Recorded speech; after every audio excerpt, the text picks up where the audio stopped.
I got the driver's side knuckle swapped out from the Dodge knuckle to the GM knuckle.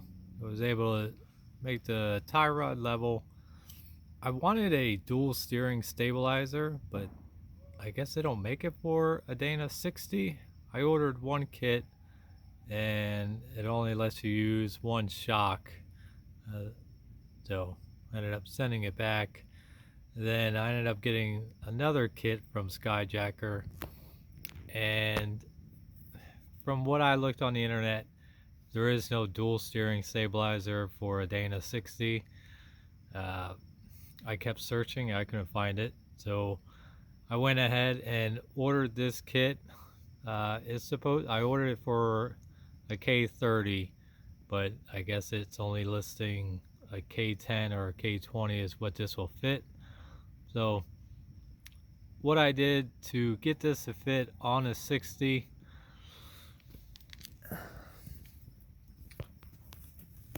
the kit I ordered is the 7220 Skyjacker kit. The instructions that come with it would be, I'd say they're probably the worst instructions so far. I really just went off of the picture on it. It comes with the red boots. I'm not doing red boots. I ended up having the Pro Comps here from my other shocks. So there's a part number 12127. That's if you want the black boots for it. But I mean, for the most part, it does go on. Starting from this side, this bracket, you have to angle it upward and it kind of looks really bad. They supply this shock mount. It's supposed to go in there like that. I wanted this bracket to be level, so I swapped this out for a 1/2-inch bolt, and then it's just washers spaced out to get it to work on this side of it. You could run it just like it is, but you're gonna have to rotate that up to get it to sit level. So 1/2-inch bolt on this side fixes that. You also need to get a sleeve. These are just shock sleeves. You can get it from Ace Hardware. It's a 1/2-inch inside diameter one, just as long as it fits onto a 1/2-inch bolt. But it's a 1/2-inch inside diameter, 1.5 inches long. Ace has it. If not, you could probably order them from Summit or any place that sells shocks. So that covers the driver's side, or the passenger side of it. For the center mount, I mounted it on the top. You have to do a little bit of grinding on the shock mount, the factory shock mount on the 60. And then you got to clean up the weld so that the U-bolt will fit there. Then on the case itself, I had to clean. It had a little bump that stuck out. So that's all I got to do for getting the centerpiece to go on.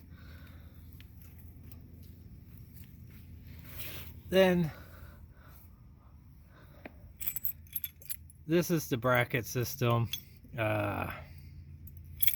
If you try to put it on, it's supposed to go, that's as far as you can go with it. Then you won't be able to turn all the way right. It shorts you out by 2 inches. So my fix is remove this, and I got my stack of washers. That's all I can come up with. If you can come up with something better than that, more power to you. For me, this works. It's a mud truck, but it's just a stack of washers. It's a 4.5-inch, 1/2-inch bolt. Another sleeve in there, and it's all tightened down.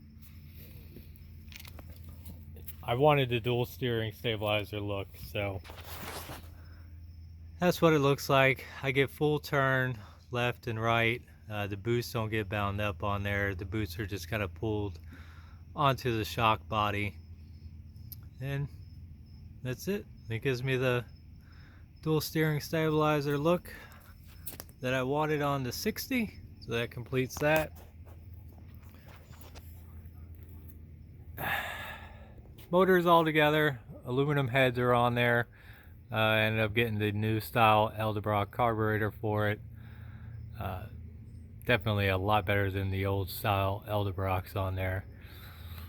Well, aluminum heads, the header wrap, you can accidentally touch the headers and you don't burn yourself to death. So that worked out pretty good. Right now I'm just kind of finishing putting everything back together, doing a little bit of wiring on it. The next thing would be doing the transmission on it. I sent the 1700 stall converter back, end up getting a 22 to 2400 stall. I also got rid of the B&M shifter. I was going to mount it on the floor, but I didn't like how it was coming out, so I went back to my little cup holder, and it's a matter of putting all this stuff back together. But I got a column shifter in there. Put the park through first piece back in there, so it'll be a column shift. The tack, I just mounted it down there. I'm doing a whole bunch of wiring on this, rerouting everything, but when it starts up, it runs. There's my coolant temperature gauge. It's an aftermarket gauge that I fitted into it so that it looks factory.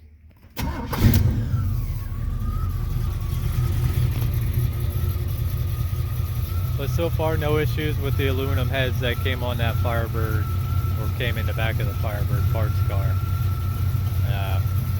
No leaks, they weren't warped.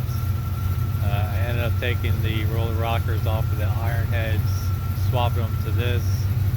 Got the push rods from Edelbrock that match the heads for the right length. So, no knocking. I did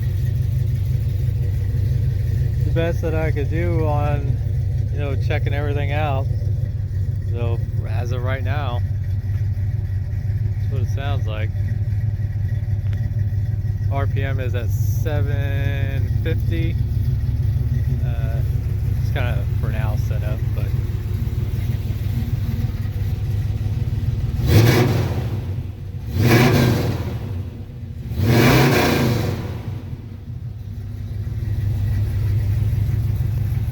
think it sounds pretty good. It's a little bit healthier, so